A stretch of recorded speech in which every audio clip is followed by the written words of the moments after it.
Hello Internet, Colorful Arty's back for another episode of Legend of Zelda Oracle of Seasons Cursed. In the last episode, we beat Ancient Ruins extremely quickly, and actually killed 3 of the 4 golden beasts that roam Holodrum. In this episode, we are going to reach the 7th dungeon. To start, we're going back to the pirate's house in Subrosa, because you'll recall, the pirate captain said that he wasn't going to enlist our help unless we've explored the inside of some ruins.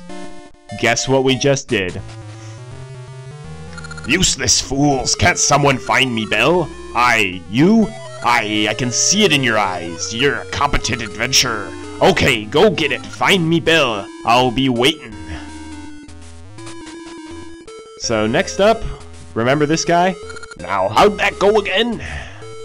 Remember this pattern. You do need to memorize this. It's also the same every time you play, so once you've memorized it once, you've memorized it for every playthrough. That's it. Nothing! Forget it! Arr, har, har. So on that note, we have to go find the captain's bell, and there's the sunken ship just east of the pirate's house who said that the ship's bow is in the desert. That's where we're gonna go to find the bell. Now, for those of you who have either A, played the game before, or B, are eagle-eyed in watching my videos, you'll realize that there's a spot we haven't explored yet, this log right down here. We are on a beach, and fun fact, this is the only part of the Holodrum map that has no stumps around for you to change the season. No matter when you play, it will always be spring here. It is impossible to see this in summer, fall, or winter. So we talk to this guy. You'll look for the bell? Then I can go back, thank ye. So that guy won't let us do anything as long as the captain hasn't enlisted our help. And now that he's moved, we can actually enter the desert. We need to put in the password, and it's the same password that the pirate was pushing the books in. So, 1, 2, 1, 1, 2, then 1, 2, 3. And now the desert opens up. I also recommend having the quicksand green on in here. Welcome to Subrosa Desert, home of sand, quicksand, levers, and pokies, and kind of annoying music. So, for those of you who don't know, the quicksand works, it'll push you towards the center, and if it takes you to the center, you'll fall down a hole. Most of the time you'll take damage, sometimes you'll fall into a hidden cavern. Anyhow, we're just kind of exploring for now. And hey, it's the ship's bow. Ahoy! When I was searching the desert for the bell, I got caught in a sandstorm. I awoke like this, I can't go on to the afterlife. If you pity me, help me find that bell. Me skull is rolling out in the desert. Find that first. Alright, so he'll help us find the bell. Basically, his skull will be somewhere in the desert, and we have to pick it up, and he'll help us out a bit. Kinda nice of him. So as you can see, the screens in the desert all kinda look the same, which is annoying. There's also tons of quicksand, which doesn't help. I also recommend avoiding pokies because they take way too many hits to kill. Also, there's a fairy fountain in here, just a bunch of fairies you can get full health from. This is his skull. He will not appear here until you actually talk to him in the ship's bow. I've been waiting, matey. Now let's find that bell. Carry me around. I'll tell you if I think we're close. So basically how this works is the bell is in one of the quicksand pools, and it's completely random. It actually changes every time you pick up the skull, believe it or not. Or at least it changes every time you lose the skull and have to pick it up at this spot. So it changes constantly. He'll tell you if you're near, if you step in a quicksand pit and his skull starts chattering, then that's the pit it's in. And I hate levers. I got sand in me mouth. Arrgh, you dropped me. The levers are just so annoying here because they always... Oh, great. So that's one of the pits that just hurts you. Alright, so yeah, the quicksand pit has actually changed now. The location of the bell has actually changed just because we dropped that guy and he fell in the quicksand pit. Carry me around, I'll tell you if I think we're close. I got sand in me mouth. Sniff, I got water up me nose. That's kind of fun to do. I just had to show that off. Alright. This is for seriousness. Stupid weavers, I hate you guys so much. Also, that weaver just took out 2 of my hearts in, like, 1 second. Thankfully, there's a fairy fountain right here. That really does help.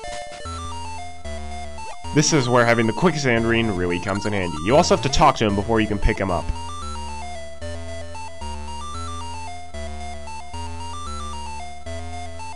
Not there. Okay, so his skull chatters while we're in here. That means it's in there. I got sand in me mouth. Arg, you dropped me.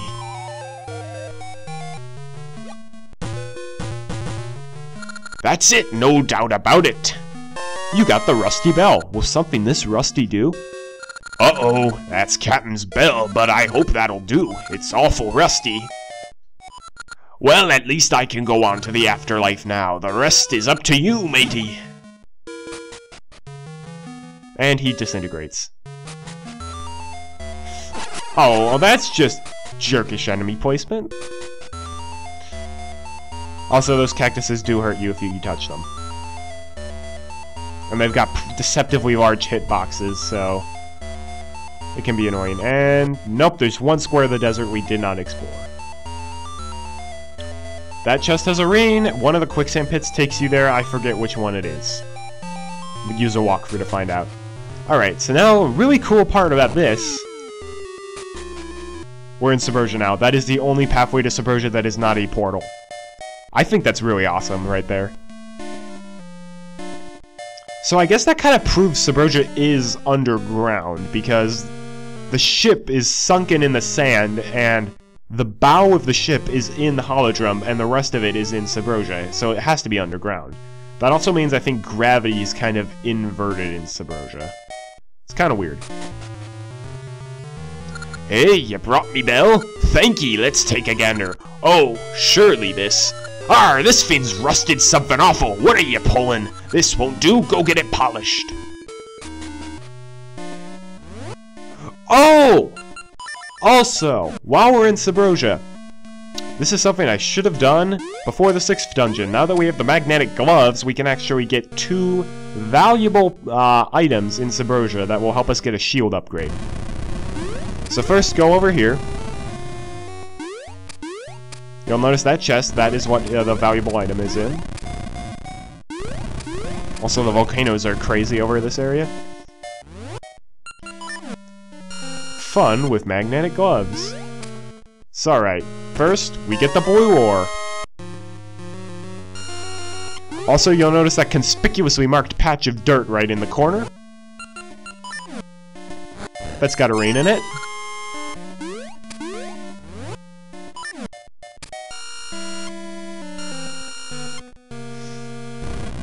Alright, so that's part 1 done. Now we have to go over to the furnaces in order to get the red ore, and then we can go to the furnaces once we've got both the red ore and the blue ore and melt them down. Because you'll remember the guys at the furnaces are like, hey, if you need ore melted down, come here.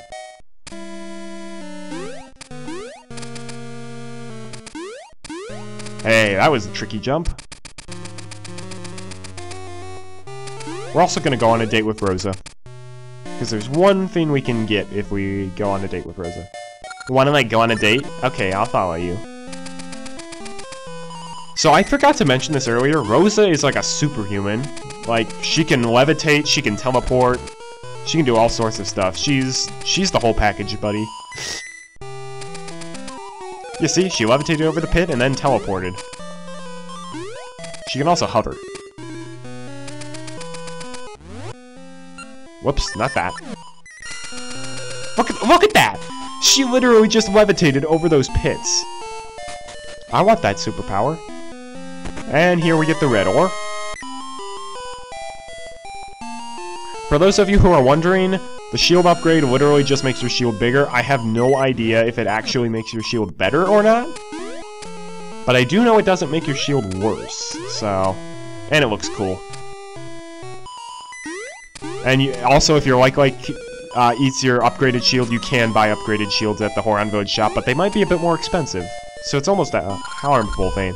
You have red ore and blue ore. Did you come to mix the two together to create hard ore? Yes, I did. Then we'll get right on it. You and your girlfriend look busy. I've never taken Rosa here before. Okay, here goes. Also, look at Rosa. So you see her eyes right below her bow, and then below that there's like some black pixels that kind of look like a smile. Is that actually her mouth, or is that just like a a hole in her, like, cloth, if she's actually a hooded figure and not a blob. I always assumed that she was a blob. Your hard ore is done. Watch out. It's hot. I don't care. We got hard ore. It's hot. I seriously want to know, are Subrosians blobs or are they hooded figures? Because I swear they're blobs, and it makes sense for them to be blobs, but the official artwork kind of shows them as hooded creatures. And by official artwork, I mean the stuff in the strategy guide.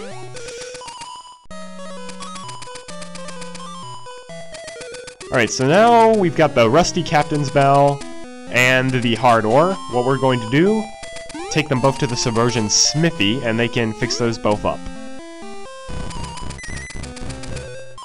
Here's the Subrosian smithy. Welcome to the Subrosian smithy. We do the finest work in the land, but we take on only jobs that interest us. The two in the back are masters of the trade. I'm just a manager. The master speaks. Is that so? The master's eyes cannot be deceived. He says you hold a bell of great value. He hasn't offered to polish it, but should he? So you can either say please or do it. If you say please, they will actually reject your offer. You have to leave and come back and do it again. If you say do it, though, splendid answer, straight and to the point. Master, do it now. Sorry for the wait, this is why he's a master. The finest work in all the land. Take it, treat it like an heirloom. And we get the pirate's bell. Galm... what?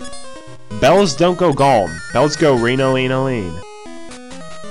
I don't know who they're trying to fool. Welcome to the Subrosian smithy. We do the finest work in the land. We take on only jobs that interest us. The two in the back are the masters of the trade. I'm only a manager. The master speaks. Is that so? The master's eye sees misses nothing. That hard ore can make your cheap shield amazingly fine. So what will it be? Once again, if you say make it fine, they will reject your offer. If you say do whatever, however, do whatever? Say no more. Master, he says do whatever. They're picky. Sorry for the wait, this is why he's a master. The finest work in all the land. Take it, treat it like an heirloom. You got an iron shield. Treat it like an heirloom. Treat it like an heirloom. I didn't want to talk to him twice. That was my bad. So yeah, you'll notice our shield is way bigger now. However, I honestly have yet to find a difference between this shield and your wooden shield, besides the fact that it's bigger and looks cooler.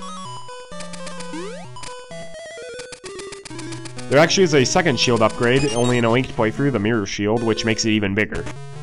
You got a gaseous seed. So that's really the only reason we went on a date with Rosa, to open that last locked door. And on that note, we have to go back to the pirates and give the pirate captain his bell back. Man, I can't wait till I get the 7th dungeon item so we can just cross all this lava without any problems. The 7th dungeon item is, like, ridiculously good. And that is as it should be.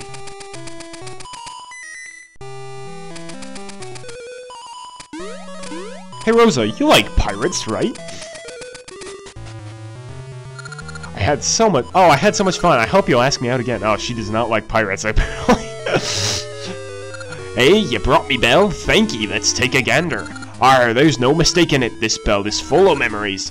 But that don't mean they're all good. Now I'm all pensive, it's not like me. We're off, mateys, to sea! Aye, aye, sir! And I love that pirate music so much.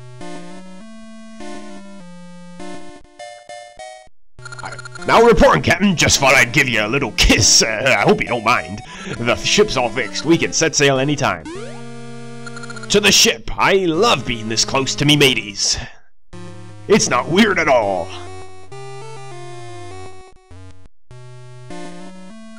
Aye, we're off, mateys! Anchors away! Best music in the game right here. Also a really cool scene. Sadly, this is the only part of the game where this music plays.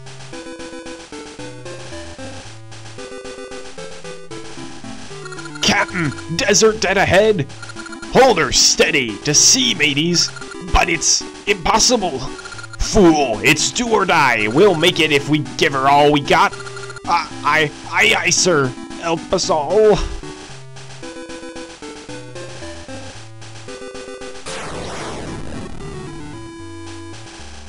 We made it, Captain! The sea!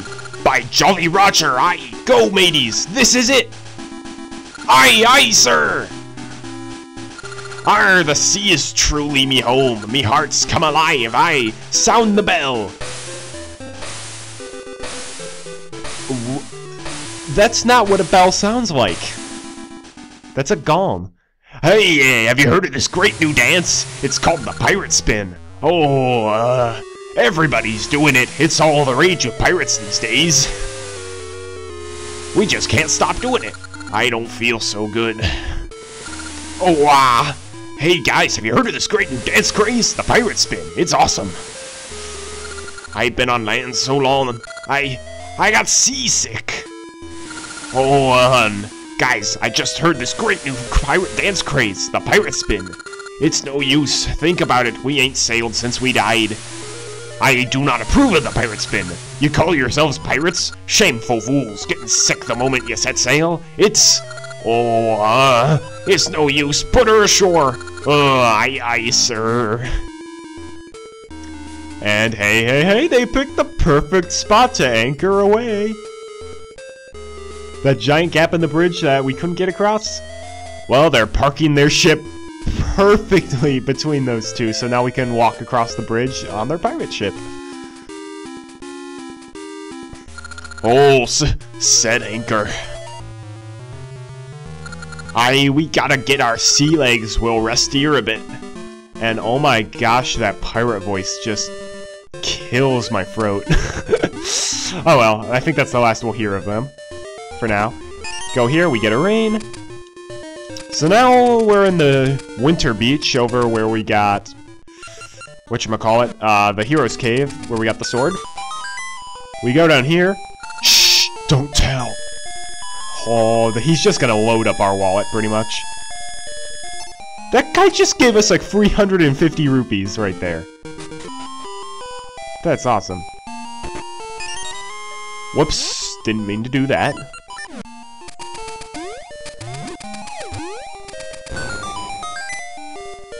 Secret room in the back of the house, and it's a stump! So first thing we're going to do is make it spring, because actually, in spring, the final golden beast appears in this area. It's the golden dark nut, and he's probably the easiest out of all of the golden beasts to kill, even though he's the only one who the boomerang doesn't work on. It's because he wields a sword, which means it's very easy to manipulate his AI. Ah, this looks like a proper beach now. I wouldn't mind spending spring break here. Actually, yes I would. It's a pretty small beach and there are rocks. And that's the golden dark nut. Okay, that was an undesirable location that he spawned.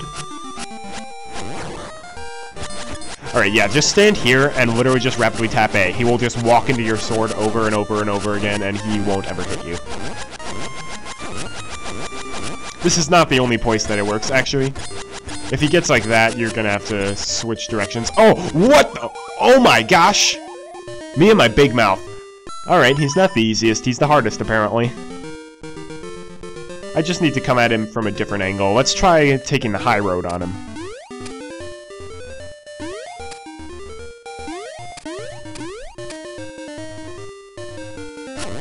Ow. Also, that guy's a lot more powerful than I remember him. I mean, he is a golden beast, so it does make sense. Alright, yeah, now this is a good location to hit him.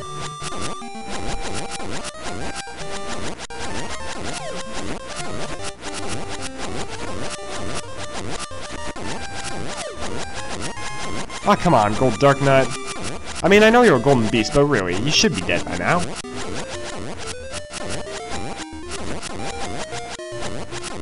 Oh my gosh, this guy's way more HP than I remember. There we go, alright. Last golden beast dead. And we've got a tiny bit of time before we go to the next dungeon, so let's go visit the old man. Actually, I guess at that point it probably won't have saved much time just warping here, but whatever. Also, Horon Village looks very pretty in the spring. Oh, Oh, and if memory serves, we've got a little Gasha tree. No, we don't.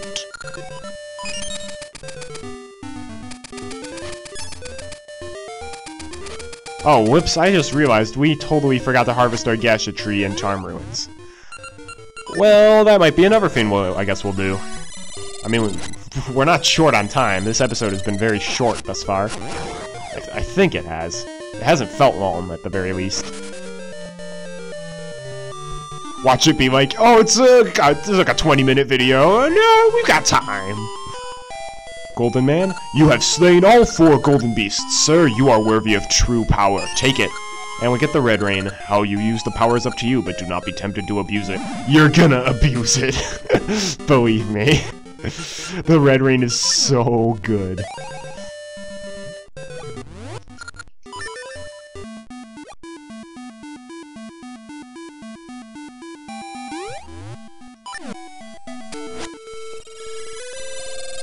This also has underrated music.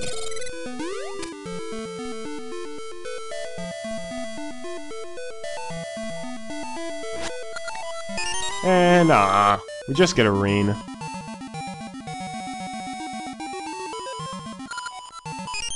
Like I said, this is one of the best plots in the entire game. It's one of the 2 greatest Gasha Tree plots where you can get the rarest rains. Man, Darknets are not that hard. They have a lot of HP and they deal a lot of damage, but they're easy to avoid. Just, like, rapidly swing your sword. Okay, so help me if this guy takes my money. Oh, never mind, it's not one of those houses. Ooh, a Gasha Seed! Well, okay, we got a lot more rains, so I guess we might as well praise them. It's right on the way to the dungeon.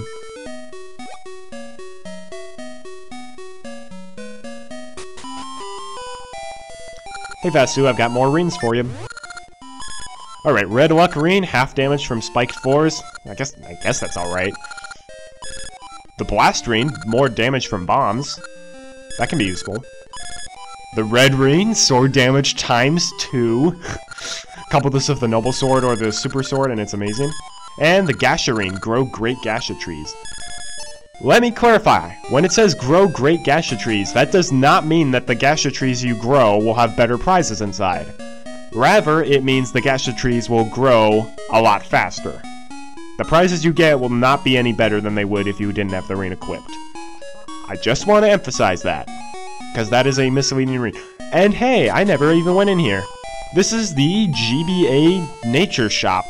It only plays if you are playing the game on a Game Boy Advance or the Game Boy Player. If you are playing this on the Game Boy Color or the eShop, this door will be shut and you can't get inside. That has a Gasha ring for sale, it has a ring that's a totally random ring inside, and then the GBA Nature ring, which is literally just a one-of-a-kind ring. Also in here is the know-it-all birds who basically tell you how to play the game. I don't like the know-it-all birds. They're know-it-alls. And I'm the only know-it-all allowed in this game.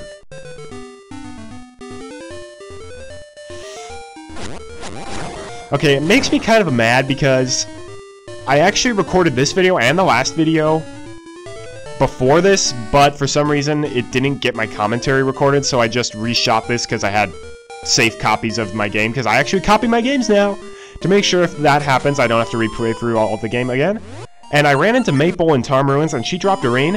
That ring was the first gen ring, which is unbelievably rare. It might be the rarest ring in the entire game. I had never gotten it before in my entire life, and I've played through Oracle of Seasons and Oracle of Ages a lot. I had never gotten it before, so I was like freaking out. What that does is it basically turns you into 8-bit Link. You can't do anything, but it looks cool, and it's just like the rarest ring in the game. I was so happy, and oh man, of all the videos to have the like audio go out on, I was hoping that that was the ring from the Gasha Tree and Charm Ruins, but it wasn't, unfortunately. I was so upset. The first gen ring, probably the rarest ring in the entire game. It is just, I've never heard, seen, or gotten that ring myself. It's just insane. And welcome to the graveyard, home of the Poes, who just take way too many hits to kill. There's a piece of heart there, but hey, there are mushrooms blocking the way, and the only way into the graveyard is to climb up the vines, which have to be in summer to get. How do we get for those mushrooms? We'll find out after this dungeon. Welcome to level 7, the Explorer's Crypt. And that's where we're going to leave the episode off today. So, I'm Colorful Arty, hope you enjoyed the episode so far, and join me next time where we probably won't beat the Explorer's Crypt in one video, but we'll probably at least get to the mini-boss. So, I hope you're having a great day, and God bless.